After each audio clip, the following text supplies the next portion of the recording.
להיות חברתי ומדיני גמור. בשנת הריבונות ביהודה ושומרון. Esto es Ben Ashugot, un podcast para leer entre líneas. Hola Johnny, ¿cómo vamos? ¿Cómo estás, Mati? Todo bien, todo bien. Estamos acá en un nuevo capítulo, acá en un lugar muy especial. Para toda la audiencia les contamos, nosotros estamos acá en el shopping abierto de Mamila, a metros de la ciudad vieja de Jerusalén, un lugar muy importante, ¿no, Johnny? Es un lugar muy importante porque es un lugar que está cargado de simbolismos.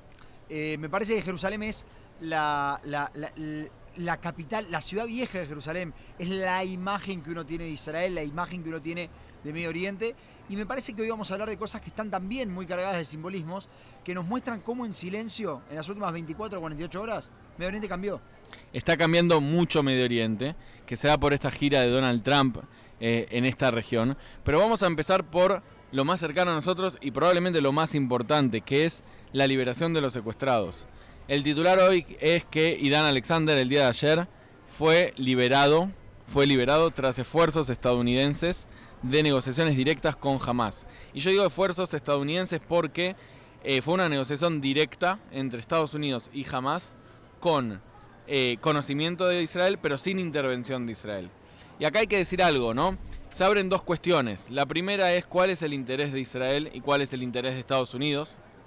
Y la segunda es qué significa que Idan Alexander, un soldado israelí, que según los criterios nefastos, muy difíciles de aceptar, impuestos por Hamás, los soldados son los últimos que van a ser liberados, es liberado Idan Alexander. ¿Qué significa esto para los secuestrados que no tienen ciudadanía estadounidense, que son solo ciudadanos israelíes? Pero te propongo empezar por analizar esto de los intereses de Estados Unidos e Israel. La pregunta de los intereses me parece que es una pregunta muy buena, porque hay una gran pregunta de si Israel y Estados Unidos todavía tienen el mismo interés en Medio Oriente, en la guerra de Gaza, y pareciera ser que la respuesta es no.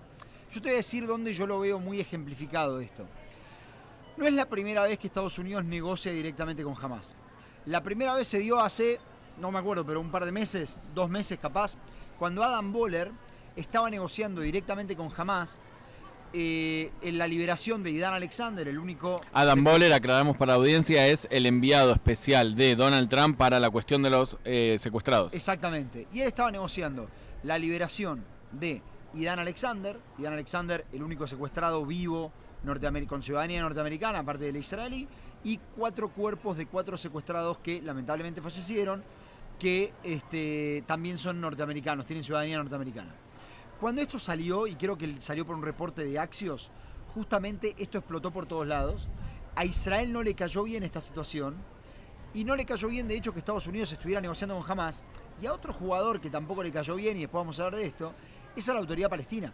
La autoridad palestina también dijo, che, no negocies con Hamás, porque nosotros representamos los intereses legítimos del pueblo palestino. Y cuando en la práctica no tienen capacidad de liberar secuestrados a la autoridad palestina. Pero fíjate que Egipto, y más tarde vamos a hablar del plan egipcio, pero Egipto justamente lo involucra a la autoridad palestina en las negociaciones como diciendo, bueno, porque ellos van a ser los que lideren políticamente. Claro.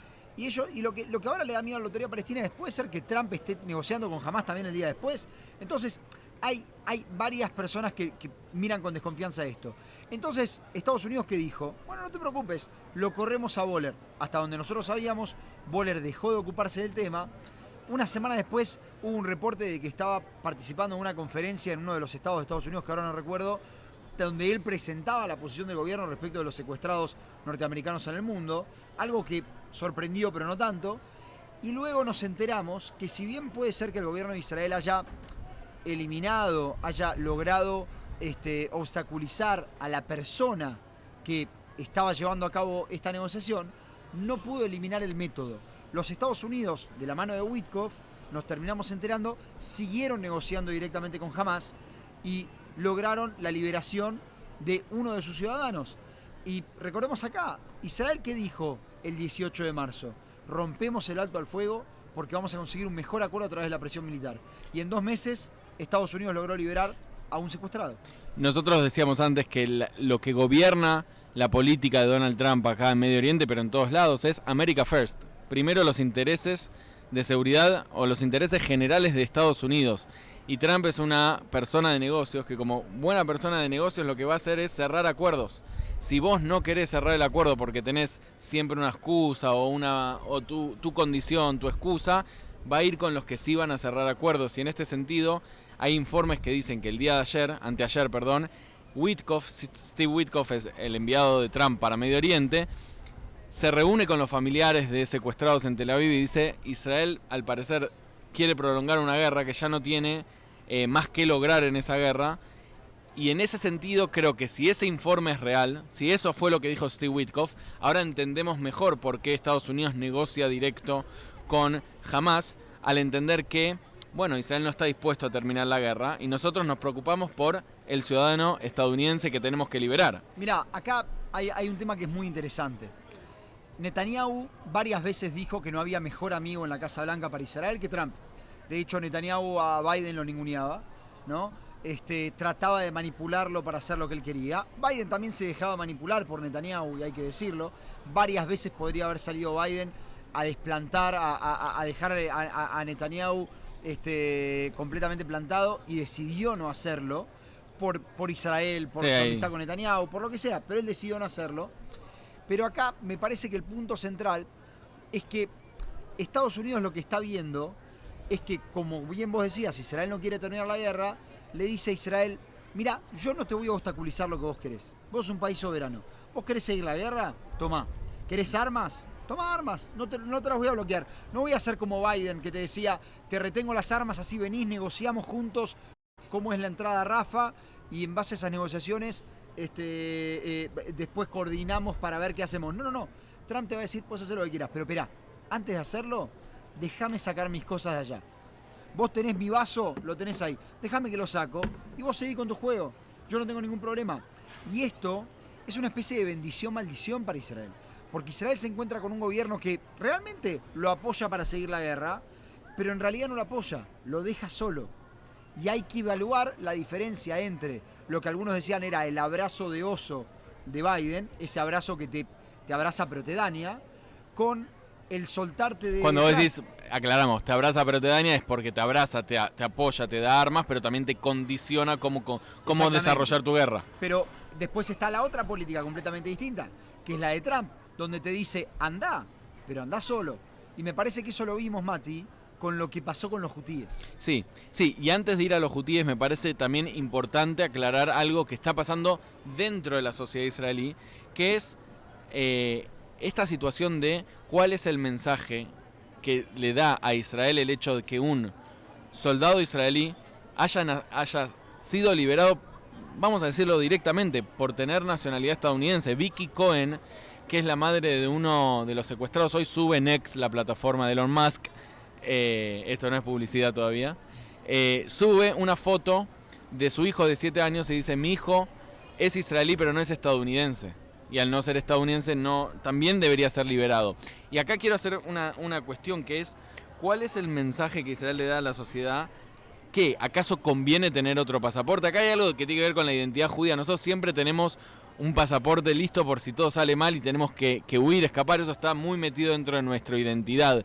Pero esto se relaciona con una encuesta que hoy te pasaba, Johnny, de la Universidad Reichman, que es muy preocupante. Esta es una encuesta que sale esta semana, que dice que el 60% de los israelíes no cree que el gobierno de Israel haría todo para liberarlos si ellos fuesen secuestrados. Y un dato más preocupante aún, creo que es que tan solo el 17% de la población que cree que el gobierno de Israel sí haría todo para liberarlos. Mira, Mati, te voy a decir algo. Hay algo muy interesante. Nosotros tenemos un amigo en común, no lo vamos a plantear acá, que él es abogado y se encargó desde el 7 de octubre, estuvo muy activo en ¿qué? En conseguir segundas nacionalidades para secuestrados. Un ejemplo, el Cana Buhut. El Cana Buhut está casado con una colombiana, ¿no? Rebeca Buhut. Y de hecho consiguieron que Colombia, Petro, le dé el pasaporte colombiano. Y él es hoy también ciudadano colombiano. Esto también se hizo con muchos que habían pedido ciudadanía portuguesa, ciudadanía española. Así es. ¿Cuál era la intención? La intención era que el reclamo iba a ser mucho más fuerte si no venía solamente de Israel. Venía del gobierno español, del gobierno portugués, del gobierno francés. Rusia hizo lo mismo. Argentina. Rusia hizo lo mismo. Bueno, Argentina, hubo reportes de que Macri se había juntado con Altani para hablar de esta cuestión, lo había dicho el periodista Gabriel Levinas. Rusia, Putin, cuando se libera a Trupanov, uno de los Sasha Trupanov, uno de los secuestrados, él lo recibe y dice, gracias a Hamás Putin dijo, gracias a Hamás por haber liberado. Como que él hizo gestiones también por su parte para poderlo liberar. Y acá es donde quiero decir esto que me parece muy importante. Me parece que en un principio empezó como una historia de démosle más fuerza al reclamo, pero luego suavemente se fue convirtiendo en algo distinto, que fue, si no te defiende Pedro Sánchez, Javier Milei, Petro, Donald Trump, Vladimir Putin, no te defiende nadie, porque Netanyahu tiene otro objetivo. Y esto lo dejó claro. El gobierno de Israel, en las últimas semanas particularmente desde Yom Ha'atzmaut, dejó claro que el objetivo es conquistar la Franja de Gaza. Y no, como nosotros pensábamos, liberar a los secuestrados y llegar a un acuerdo que elimine la amenaza de Gaza. Y ahí es donde entra lo que vos decías antes, donde Estados Unidos le dice, perfecto, vos tenés claro tu objetivo, yo tengo mis objetivos. Hacé lo que tengas que hacer, yo hago mi juego. Y ahí es donde le suelta un poco la mano y lo vimos con los hutíes. Y ahora me voy a meter de lleno en los hutíes porque el 6 de mayo Donald Trump anuncia el cese al fuego con los hutíes. Anuncia el cese al fuego con los hutíes 2 días después de que un misil de los hutíes impacta en el aeropuerto de Ben Gurión, dañando por media hora nada más el tráfico aéreo, pero generando un pánico en todas las aerolíneas que hasta ahora por lo menos 14 líneas aéreas no llegan a Israel. Y déjame que te sume algo.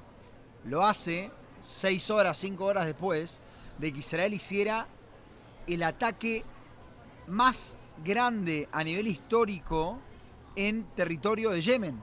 O sea, una vez que Israel dice, bueno, empiezo a patear el tablero, voy en contra de los hutíes, viene Estados Unidos y le dice, perfecto, estás solo.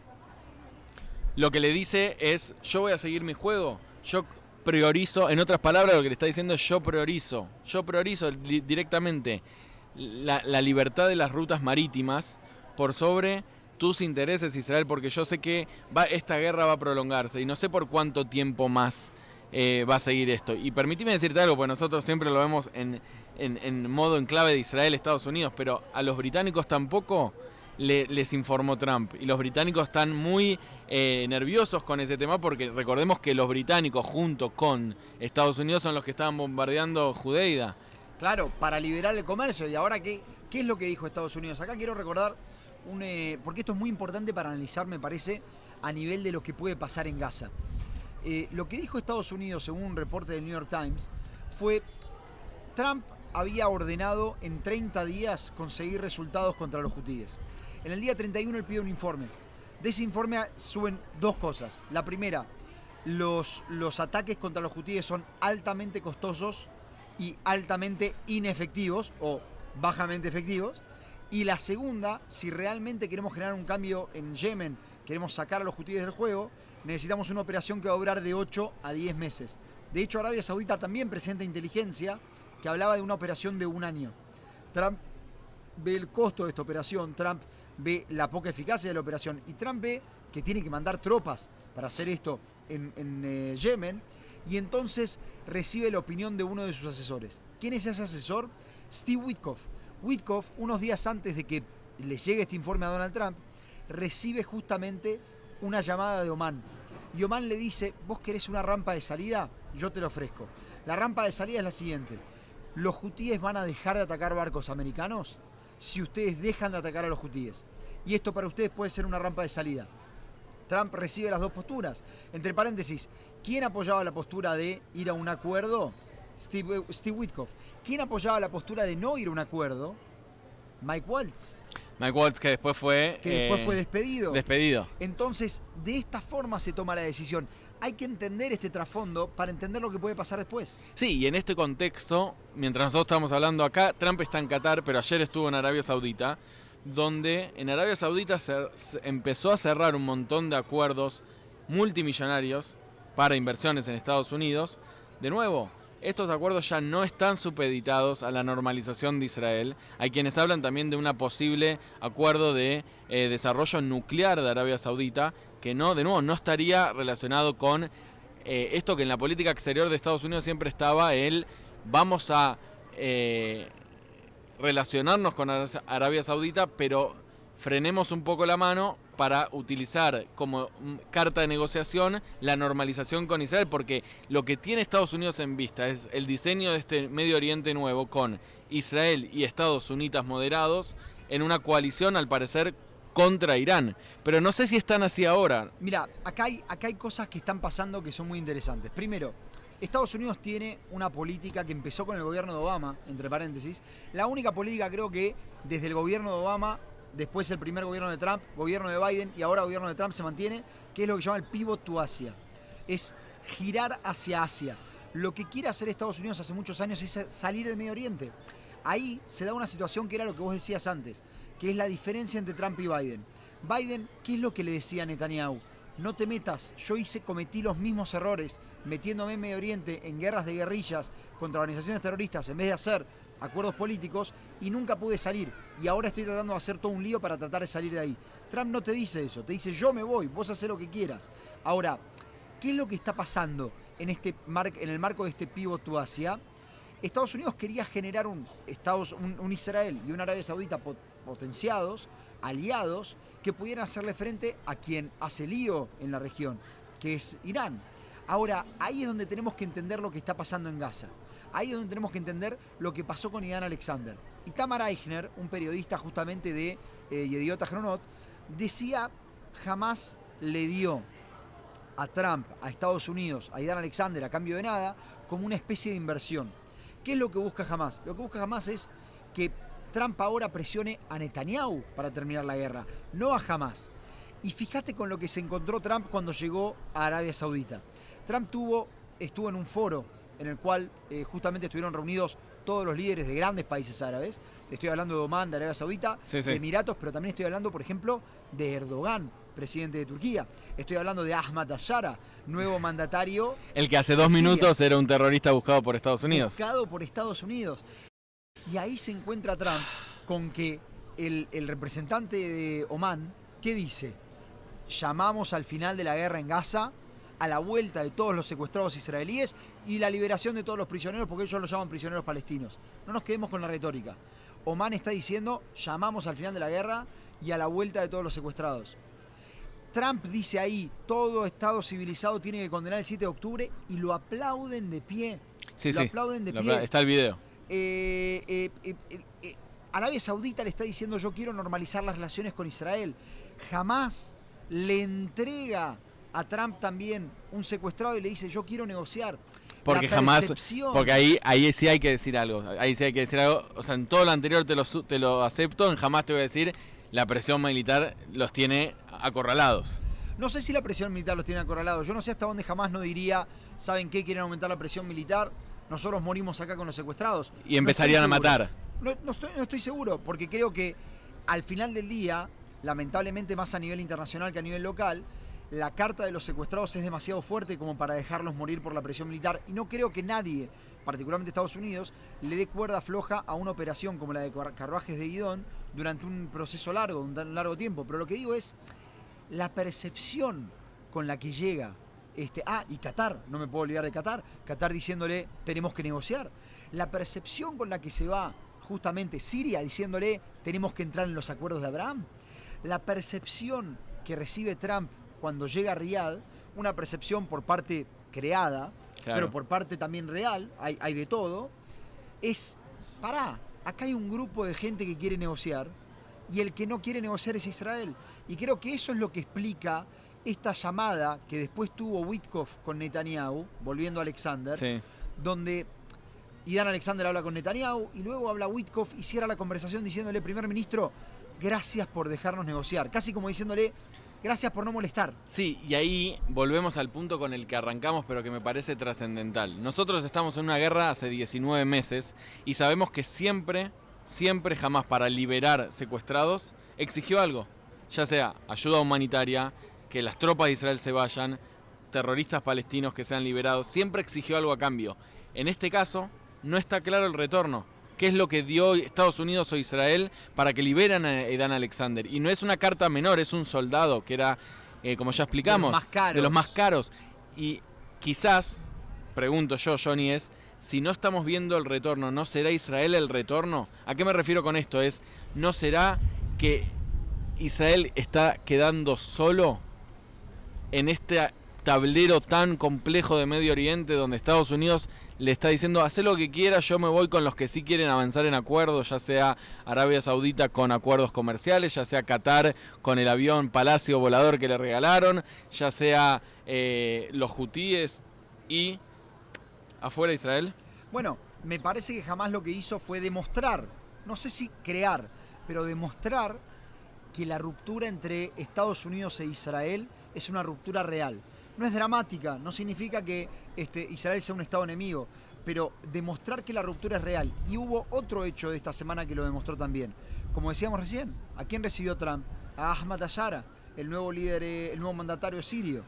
Y que Netanyahu, ahí va. Netanyahu le había pedido que no le levantara las sanciones a Siria. ¿Qué es lo que anuncia Trump en Riad ante el megáfono más grande y más fuerte de la historia? Le vamos a levantar las sanciones a Siria y vamos a generar relaciones diplomáticas con el gobierno sirio. Este mensaje es otro mensaje para Netanyahu diciéndole, yo hago mi negocio. Vos no querés extender los acuerdos de Abraham con Siria, vos no querés cerrar la guerra y normalizar con Arabia Saudita. Está muy bien, sos un Estado soberano, te voy a vender las armas, te voy a apoyar, pero no me pidas más que eso. Claro, y ahí es este tema en el cual Israel se encuentra en esta encrucijada que hay que decirla, ¿no? Esta encrucijada que le venimos hablando. Hay dos caminos que se están abriendo ahora. Y ahora más que nunca, en esta semana, digamos que es un punto de inflexión en la historia de Medio Oriente esta semana. ¿Por qué? Porque de repente se arma un grupo de estados musulmanes sunitas. Llámalos moderados, medianamente moderados. Después podemos debatir todo eso, ¿no? Pero, ¿qué le dicen? Tenemos dos caminos a Israel. O el camino de terminar la guerra en Gaza, llegar a un acuerdo que termine la guerra, que libere a los secuestrados, que diplomáticamente encuentre un reemplazo para el gobierno de Hamás y abra el camino para la normalización con Arabia Saudita y potencialmente en un futuro una entidad palestina, un Estado palestino. Después se ve el término a utilizar. O el otro camino, que el otro camino es, al parecer, el que estaría tomando el gobierno de Israel, que es continuar la guerra, conquistar la Franja de Gaza, que algunos soldados van a tener que morir lamentablemente en esa operación militar. Por otro lado, poniendo en riesgo a los secuestrados, porque sabemos que la presión militar pone en riesgo a los secuestrados, y olvidarse de la normalización con Arabia Saudita. Y olvidarse de la normalización con Arabia Saudita es perderse un tren que ya salió, que empezó a salir esta semana.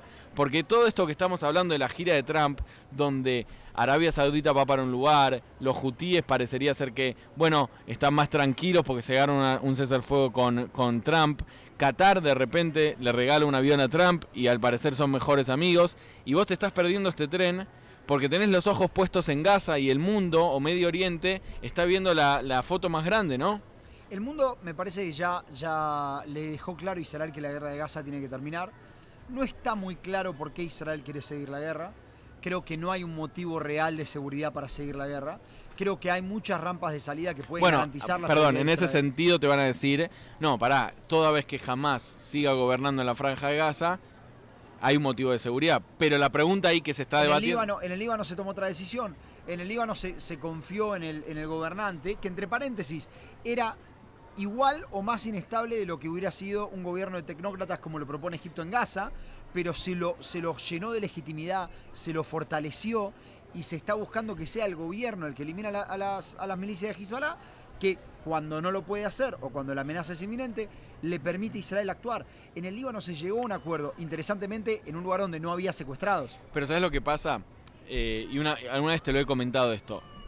Lo que pasó es que vos mencionás toda esta cuestión de que Israel no puede salir de esta visión de la fuerza militar. Y ¿sabés lo que pasa? El 7 de octubre lo que pasó justamente, más allá de las responsabilidades políticas, es que faltó la fuerza militar, faltaron... Hey, sí, a vos, si estás disfrutando este podcast, tenemos algo para contarte. Hacer este podcast nos encanta, pero también lleva tiempo, esfuerzo y recursos. Si te gusta lo que hacemos y querés ayudarnos a seguir adelante, podés hacerlo invitándonos un café en Buy Me a Coffee. La verdad que es súper fácil, sin compromiso, y cualquier aporte, por más mínimo que sea, nos ayuda un montón a seguir creando contenido de calidad. Encontranos en buymeacoffee.com/entrelíneas y sumate a la comunidad que hace posible que exista este proyecto. Gracias por escuchar y por apoyarnos. Faltaron soldados, faltó el ejército. Entonces, quizás por una cuestión de trauma, yo no soy psicólogo, en la Tfisat HaBitajón de Israel, en la forma de ver la seguridad nacional de Israel, es necesitamos ejército y le exigimos al ejército que cumpla todos los objetivos. Entonces se le sobreexige a la fuerza militar cuando la fuerza militar tiene sus límites y es necesario, tras 19 meses de guerra, muchos lo que sostienen es necesario traducir las ventajas militares en objetivos políticos, en estrategia política, en ventajas políticas que puedan diseñar un nuevo mapa para Israel, los palestinos y para Medio Oriente. Y en este sentido la fuerza militar tiene un límite. Esto lo hemos comentado mucho en capítulos anteriores. Mira, me parece que justamente en esa encrucijada entre fuerza militar o lo que es la fuerza, porque muchos dicen el lenguaje de Medio Oriente es la fuerza, ¿no? En esa encrucijada entre la fuerza y el diálogo político, creo que tenemos que entender varias cosas. Punto número 1, como ya lo marcamos, el mundo ya dio vuelta a la página. El mundo dice hay que buscar una solución para Gaza y esa solución no es una ocupación militar israelí y tampoco es una guerra eterna. La segunda pata que hay que entender es el contexto geopolítico, donde hay países árabes que están hablando entre ellos, que están encontrándose para negociar y que quieren ser socios nuestros, y por otro lado, un Estados Unidos que está necesitado de manera urgente de una victoria. En ese contexto, en ese lugar donde Israel se corre al costado y no decide participar ni darle a Estados Unidos la victoria, porque recordemos, Trump fracasó con su política de tarifas, fracasa con su política migratoria, fracasa en llegar a un acuerdo de cese al fuego entre Ucrania y Rusia, fracasa también en la guerra de Gaza. Eso es discutible igual, es política interna, yo no me meto en política interna de Estados Unidos. Yo lo que digo es, ante todo eso, Estados Unidos buscando una victoria y Israel en las condiciones de dársela a cambio de algún favor, por ejemplo, Israel decide mirar al costado. Ahora, ¿quién no mira de costado? Irán. Irán le dice, yo te puedo dar la victoria. ¿Cuál es la victoria que le ofrece Irán a Estados Unidos? Que creo que ese es el punto más clave de la gira de Trump por Medio Oriente, Exactamente. Irán le dice, yo te puedo dar la victoria. ¿Cuál es la victoria? Un acuerdo nuclear. Un acuerdo nuclear que Irán le ofrece muy parecido al JCPOA, aquel que había firmado Obama y que Trump dijo, yo me voy de acá porque no tiene ningún tipo de sentido. Ahora, ¿por qué digo que Irán está viendo este reordenamiento y creo que Israel de manera muy peligrosa no se está metiendo? Porque hoy conocemos, gracias al diario New York Times, que Irán ofreció una propuesta de enmienda para el acuerdo que se está formando entre Irán y Estados Unidos que puede ser muy peligrosa para Israel y muy aceptable para Estados Unidos. Claro, y ahí vemos... Hay que ver qué va a pasar con Irán, porque la propuesta lo que dice es vamos a armar un consorcio nuclear. Un consorcio nuclear, ¿qué significa esto? Que el enriquecimiento de uranio por parte de Irán va a continuar. Va a continuar y se va a compartir entre varios estados árabes. Lo cual, lo que está haciendo Irán ahí es decirle, Trump, yo te estoy ofreciendo algo distinto a lo que le ofreció Obama, de tal manera que vos lo puedas vender domésticamente en Estados Unidos como algo distinto. También... By the way, en el camino lo que estoy haciendo es sumándome a esa coalición que vos estás armando con los sunitas. Ahora soy un país moderado. Que quiere negociar. Y inconscientemente, o muy conscientemente, pero es dejando afuera a Israel. Y ese es el peligro. El peligro es que Israel decide mirar de costado, decide quedarse afuera. Porque está mirando en Gaza, Israel. Porque está mirando en Gaza y porque está mirando para adentro. Israel no tiene un gobierno... A ver, Israel no tiene un gobierno que pueda terminar la guerra de Gaza. Israel no tiene, creo yo, una madurez política para declarar que va hacia la creación de un Estado palestino, que es lo que le pide Arabia Saudita. La mera declaración de un gesto irreversible hacia la creación de un Estado palestino. Y creo que Israel no tiene esa madurez política. Tiene un liderazgo que aparte no puede terminar la guerra, porque tiene por objetivo conquistar y ocupar Gaza. Esto lo dijeron todos los funcionarios cuando salieron de la última reunión de gabinete. Entonces, el objetivo ese que tiene Israel es, supuestamente lo que dice el gobierno es, porque de esa manera vamos a eliminar al gobierno de Hamás. Pero y lo que muchos creen, es que el gobierno de Hamás no se elimina solo a través de la ocupación militar, sino a través de alianzas políticas que puedan ofrecer una alternativa política. Insisto con el plan egipcio. A ver, en el Líbano había un gobierno altamente inestable. ¿Qué se hizo para poder hacer el acuerdo de cese al fuego con Hezbollah? Porque el acuerdo con Hezbollah, ¿qué se hizo? Se legitimó al Líbano internacionalmente, al nuevo presidente, se llamó a elecciones, no, hay un nuevo presidente, Joseph Aoun, Y este nuevo presidente se lo armó también, se incrementó la cantidad de fuerzas del ejército. Lo que quiere hacer Egipto en Gaza es darle a un gobierno de tecnócratas la soberanía de Gaza por 7 años, prorrogable creo que por otros 7 más, que luego termine como una entidad palestina manejada por la autoridad palestina. Ahora, Israel podría haber entrado en ese negocio y podría haber dicho, me gusta, vamos a conversarlo. Como, por ejemplo, Israel que está diciendo, queremos el desarme completo de Gaza. Exigilo. ¿Por qué no lo negocia con Egipto? Claro, ¿por qué no lo exige? ¿Por qué no lo negocia con aquellos que son los legítimos negociadores de esta situación? Cuando Trump ya viene diciendo, mi idea era solo un concepto, Trump se bajó de la idea. Entonces ahí marco esto. La oferta de Irán de crear un consorcio árabe, lo que termina haciendo es volver a darle el poder a Irán en la región. Un poder que perdió gracias a la caída de Assad, la caída de Hezbollah, la caída de Hamas. Y gracias a las ventajas y los esfuerzos militares de Israel, porque Israel le dio un golpe También muy fuerte en Siria, un golpe muy fuerte al Líbano, en Hezbollah. Y ahí es donde yo voy cuando digo que los esfuerzos militares no se traducen en ventajas políticas. ¿Por qué? Porque las desaprovechamos. Exactamente. ¿Por qué? Porque tenés un ejército que golpeó todo el eje iraní, golpeó a Siria, golpeó a Irak, golpeó al Líbano, a los grupos pro-chiitas financiados por Irán. Pero todas esas ventajas militares obtenidas por el ejército no son traducidas en una ventaja estratégica política. Ahora te hago una pregunta a vos, Mati, y a la gente que nos ve.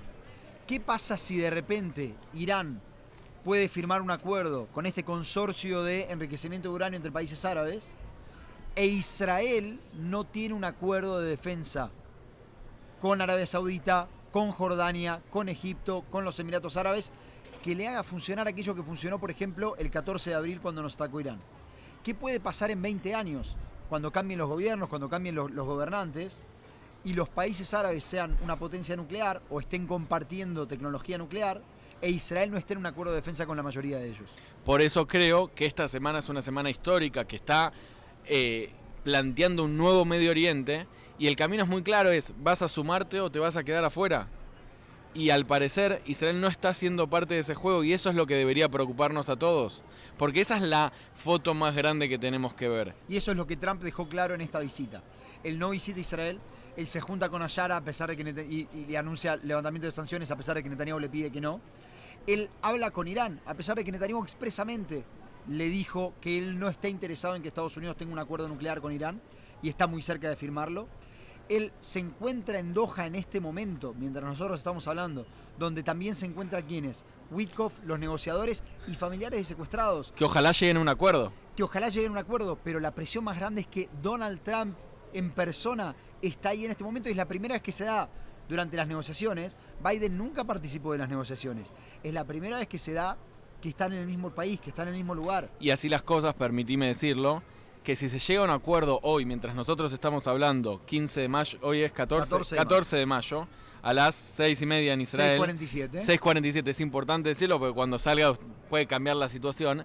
Puede que llegue a un acuerdo que implique una desescalada. ¿Por qué? Porque si se llega a un acuerdo y se liberan secuestrados, Israel no entra por tierra a la Franja de Gaza y se empieza un camino diplomático que creo yo, quizás estoy confundido, va a ser difícil de revertir, salvo la política doméstica interna acá y el ala más de extrema derecha que va a decir no, tenemos que volver a la guerra en Gaza cuando los ojos están puestos en el Medio Oriente más grande. En definitiva, creo que este capítulo lo que nos deja y lo que nos va a dejar esta semana, ¿no? La visita de Trump por Medio Oriente, es justamente esta política que está ejemplificada claramente por los hutíes, por lo que vimos con los hutíes, claramente por lo que está pasando en Gaza, las negociaciones con Hamas, de las que Israel no forma parte, el levantamiento de sanciones a Siria, de los que Israel pidió que no suceda, negociaciones con Irán, que Israel quiere que no sucedan, venta de armas, por ejemplo, Estados Unidos a Turquía le vendería aviones, a pesar de que Israel quiere que eso no suceda.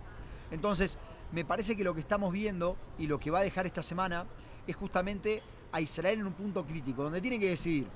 Y acá me parece que hay una frase que está sobrevolando últimamente por redes que es muy importante. Nadie se salva solo. Al final del día, Israel precisa, no de un aliado, obviamente precisa de Estados Unidos. Y puede ser que Estados Unidos sea el mejor amigo que tiene Israel, que Trump sea el mejor amigo que tiene Israel en la Casa Blanca, como puede que no. Pero al final de la historia, el aliado que más importa no es el que está a un océano de distancia, es el que está acá al lado. Israel desde el 7 de octubre descuidó mucho su alianza diplomática con Egipto, con Jordania, a pesar de que cada vez que, las 2 veces que Irán atacó, Egipto y Jordania activamente participaron, descuidó mucho las posibilidades de una normalización con Arabia Saudita, a pesar de que también participó activamente en el caso de los ataques iraníes, y creo que se está perdiendo una oportunidad única que si no se despierta a tiempo y si no dejan de priorizar la política interna por sobre las necesidades reales de seguridad de Israel, que no están en Gaza, que están en Irán, puede llegar a ser muy tarde, muy pronto. Coincido con vos, Johnny, y para cerrar voy a decir algo. Hay una frase que decimos mucho acá en Israel que es Lo rotzeh lo tzarich. Si no querés, no es necesario, no lo hagas. Nadie te va a obligar a hacer nada y esa es la política que está tomando Trump. Hacé lo que vos quieras, yo hago mi camino, empiezo a hacer mi juego y es importante y ojalá los políticos en Israel se den cuenta de esta situación y puedan intentar emparejar los intereses nacionales de Israel con este America First que parece que viene con todo. Es muy bueno, Mati, porque acá donde estamos, en el punto más simbólico que tiene Israel, me parece, a las puertas de la ciudad vieja de Jerusalén, y donde hay banderas de Israel decorando todos los lugares porque estamos muy cerca de Yom Ha'atzmaut, recordaste algo que sale de la frase de Herzl, porque Lo rotzeh lo tzarich sale de la frase de Herzl de Im tirtzu ein zo agada. Si lo quieren, no será una leyenda, pero si no lo quieren, decían las parodias, no hace falta. Así es, así es. Y bueno, un poco de identidad, un poco de política de Medio Oriente, eso es lo que intentamos hacer acá para intentar leer y entender Ben Ashurot entre líneas. Muchas gracias, Johnny. Nos volvemos a encontrar dentro de una semana. Y en otro lugar de Israel seguramente, que bueno, lo manejaremos con sorpresa como siempre. Así va. Hasta luego. Chao, Mati. Chao.